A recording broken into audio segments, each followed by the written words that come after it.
بەخۆی خی گەورە مرۆڤی وا دروست کردووە کەوا لە ڕووی تەندروستیەوە هەتا بکرێ هیچ کێشەیەکی نەبێ. گورچی لە شوێنەکەی وایە لە هەردوو لاتەنیشتەکانی مرۆڤەوەیە بەمەش لە دوای فیلتەرکردنی و هەستان بە فەرمانی خۆی دوای فیلتەرکردنی خوێن ئەو مادانە ئەکید کە مادەی زیان بەخشن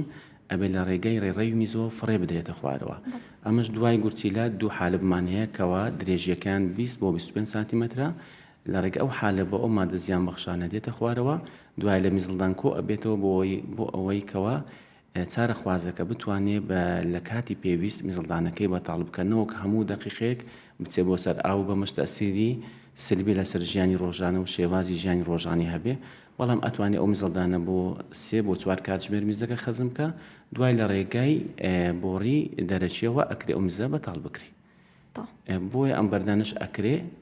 بێنە خوارەوە لە حالە بگیر بێ لە میزڵدان گیر بێ ڕۆدا ئەگەر لە بۆڕی میزاگیر ببێ گورچیلە. طبعا بەرد هەتا لە ناو گورچیلەدایە ئەکرێ بڵێن زۆربەی هەرە زۆرە بەردەکان ناڵێن 100% بەردەکان بەڵام بەشی هەرە زۆری بەردەکان هەتاوەکو لە ناو گورچیلەیە یاخو لە ناو گۆشتی گورچیلەکەدایە کێشەیەکی نەرێنی وەکو پێویستی نییە کە شانی باز بێ لەسەر گورچیلەکە ئەکرێ بڵێن زۆربەی حاڵەتەکان بەردی سەلامەتن. سەلامەتم بۆ گورچیلەکە لە هەندێک حاڵەت تایبەت نەبێ کە دوای باسیەکەین بەڵام کاتێک کە جوڵە بەردەکە ئایا بچووک بێ یاخود گەورە بێ و هاتە حالب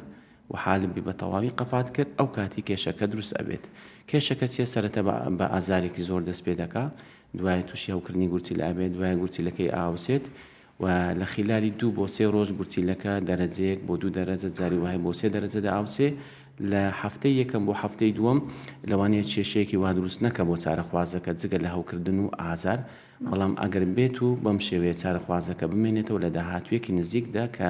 نزیکەی مانگێک بۆ 2 مانگ لەوانەیە بەشێکی گورچیلە یاخود نیوەی گورچیلە یاخود هەندێک جاریش هەموو گورچیلەکان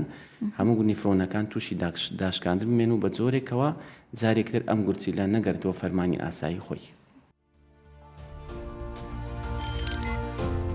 میهرەبانی دڵسۆزی و لێزانی